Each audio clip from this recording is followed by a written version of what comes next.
Hi guys, and welcome to another edition of the Kilted Climber.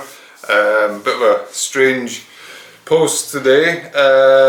As most of you know, I've lived in Sondrio, Lombardy for the last 6 years, so that means that any of you have been keeping an eye on the news of late that I'm currently broadcasting from quarantine, from the red zone lockdown.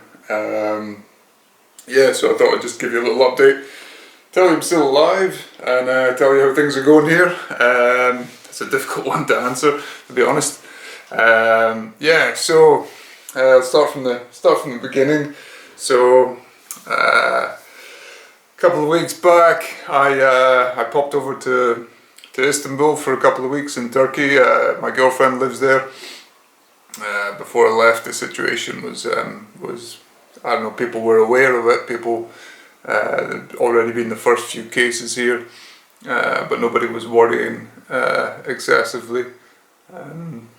Yeah, I hadn't seen, there was not a mask in sight at that point.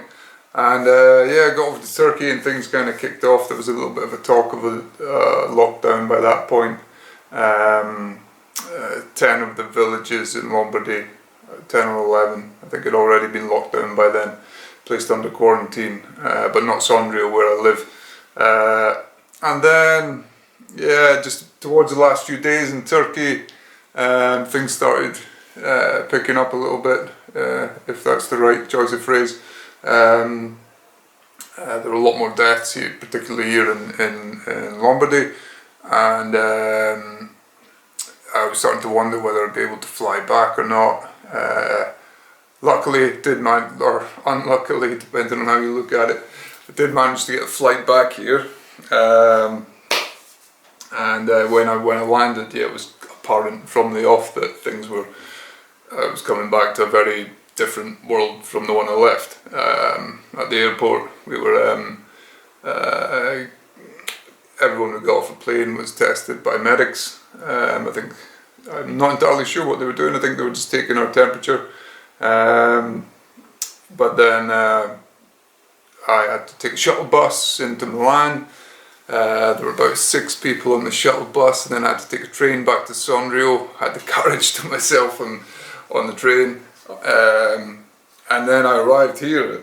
It was a Friday night, maybe, so like 10 o'clock or whatever, 10, 11 o'clock, but you know, under normal circumstances, the town's usually kind of busy at that time. I saw maybe like 3 people in the walk home, which takes about half an hour, right through the centre of the town as well. So yeah, it was a bit of a shock to the system coming back to that.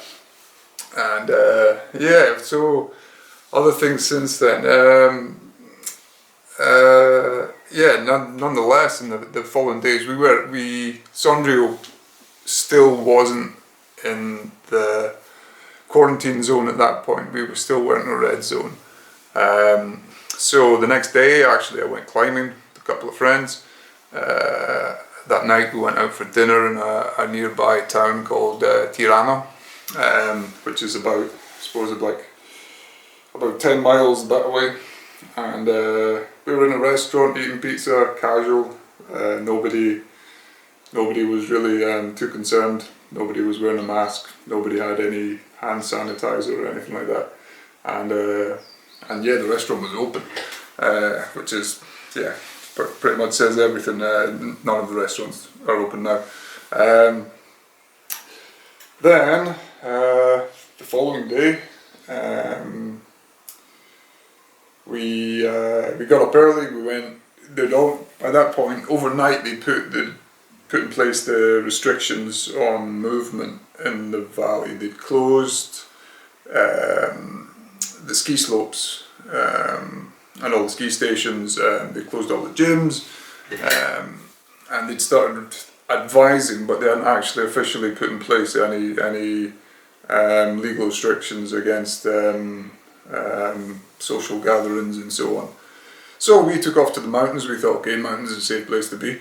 So we went ski mountaineering, and by the time we got down, they'd already announced that the whole country was going to be in lockdown as of the next day. So yeah, so that was how it started. This is now day 7 of quarantine, day 7 of being inside this apartment non-stop. It's kind of brutal, I'm not going to lie to you. So yeah, God. Yeah, so the situation here now is it's pretty tough. The restrictions they have in place are pretty draconic, but also very worthwhile and I think sensible, particularly compared to what's happening in the US and what's happening back in the UK. I'm horrified when I read about what's happening in the UK or hear from my parents. Far too casual. And here, I mean, basically everyone's at home.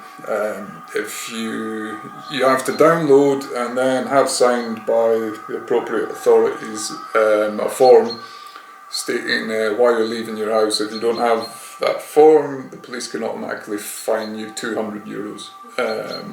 You can walk your dog, you can take your kids out for fresh air as long as you stay at least a metre away from other people, 3 feet. Apart from that, you can go to the supermarket. It's kind of like a 1 in, 1 out policy in most places. Apart from that, you can't leave your house, or you get fined. Yeah, and there was a little bit of confusion about that to begin with, because they said, okay, you can leave your house as long as you're maintaining a safe distance from others. But then there was another communique released by someone, I'm not entirely sure who said no, you have to stay at home. And yeah, it's been a little bit confusing. There seems to be conflicting sources of information, and social media is an absolute nightmare, as you probably all know. You go on there and there's like just slews of vigilantes posting their own ideas about what should be done and what shouldn't be done, and that tends to add to the confusion. And it's probably, to be honest, it's had just as bad an impact as the virus itself in some places. And yeah, so it's been a tough little time.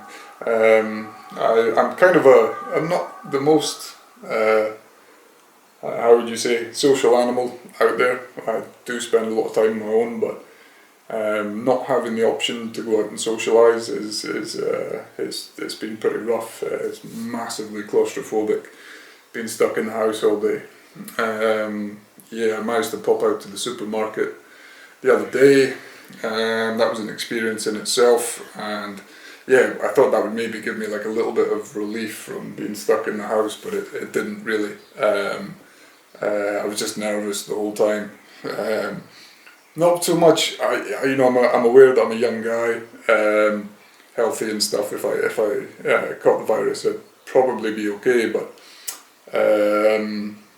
I live in an apartment with my landlady upstairs, and she's 90 years old. So if I was to pass the virus on to her, our chances of survival would be pretty slim. So there's like not just myself, but with everyone, there's a sense of civic duty as well.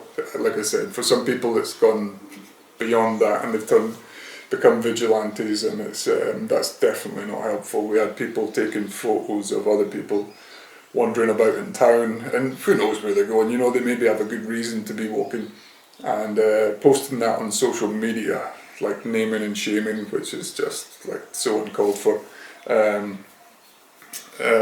Yeah, things like that. And yeah, so it's particularly hard for me.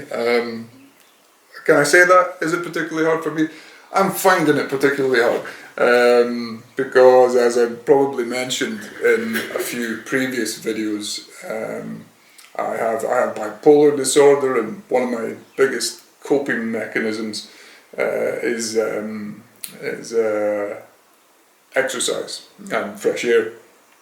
So whenever I feel any sort of lack of equilibrium, I take off to the hills or go climbing, and normally that restores the balance. And not having that at my disposal has been it's been tricky. It's been scary as well. You know, I think if I did start to feel an episode coming on, not being able to just pop out and do my thing, would the fact that I can't do that is kind of scary. So that's the situation as it stands. To be honest, I'm kind of I'm doing okay. 7 days in, this is day 7. I've been on the phone to my friends back in the UK, my family and stuff. And to be honest, I'm more worried for them than I am for myself. As you guys probably know, the restrictions they put in place in the US and the UK are they're pretty casual at the moment, you know. I even read this morning people applauding the US government and Mr. Trump for restricting travel from Europe and the UK, but that's not enough. That is not enough. And the British policy of just sort of like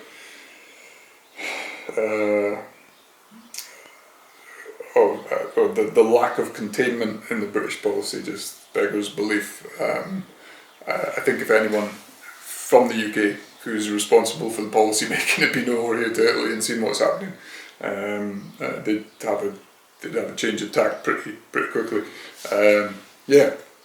So more worried about my family, you know, my parents. They fall into that sort of older category of folks who are less likely to survive if infected. My sister lives in New York. She travels to work every day by on the subway, and I can't really think of a worse place to be right now than on the MTA subway, you know. All those metallic surfaces and close contact to so many people. So all kind of concerning. My girlfriend, like I said, she lives in Istanbul, one of the biggest cities in the world, and she is a far more social animal than I am, so she's going to find it tricky when containment comes her way. And I think that's probably the biggest thing that's come out of this so far, is that everyone I speak to in different countries, they sympathise with my situation at the moment, or our situation I should say, because there's 63 million other people in the same situation as me. And it's hard for me to get my head around that, because I'm aware that what we have now is coming their way or going their way pretty soon. Because it's going to get a lot worse before it gets better, I'm sure. And I think Italy, I don't know, I can't guess, but you'd have to imagine that Italy's maybe approaching its peak. Whereas other countries that were a little bit further behind with the first few cases, you know, you have to imagine they're probably just at the start, so they've got a lot worse to come. So that's how it is. It's kind of tricky having nobody to speak to. That's kind of why I got my camera out and I'm speaking to you guys now. I'm going to give you a little peek out the window to show you the situation here. So this is Sondrio, Lombardy. Spring's coming, blossoms are out on the trees. As you can see, not a soul moving about.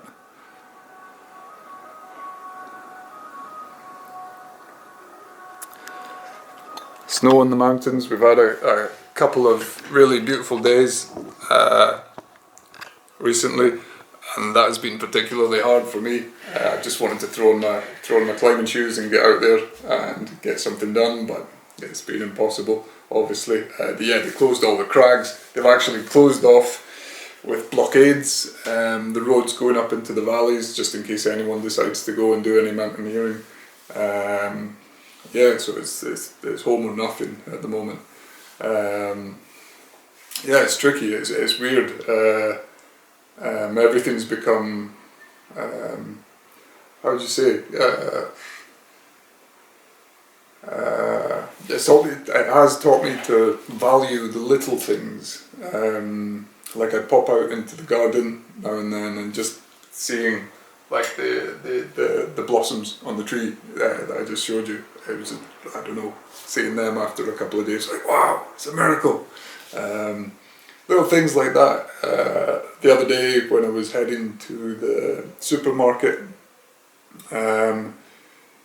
my neighbours had let their two kids go out to play in the garden, and back in the days when I was a teacher, I used to teach one of those kids, so I hear my name getting shouted, "Teacher Kieran!" And I saw the two kids playing in the garden, and they were shouting to me, asking me questions and stuff, asking me if I'm surviving, asking if they can help me, which was sweet and kind of funny too.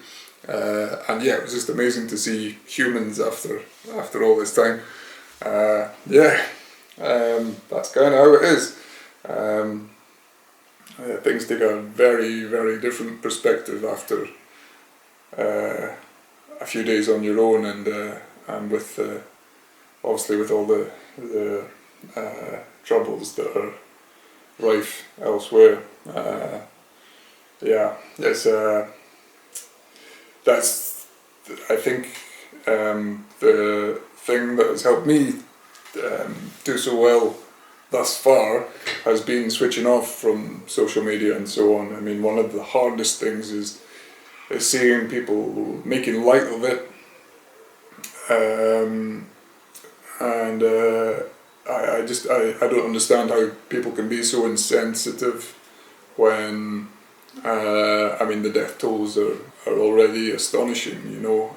If you're talking about 1% death rate, you know, even in a small town, that's a lot of people. That's a lot of people with loved ones not coming home tonight.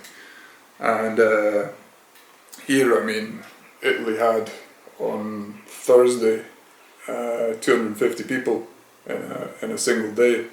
If that's to carry on for a long time, that's a big number.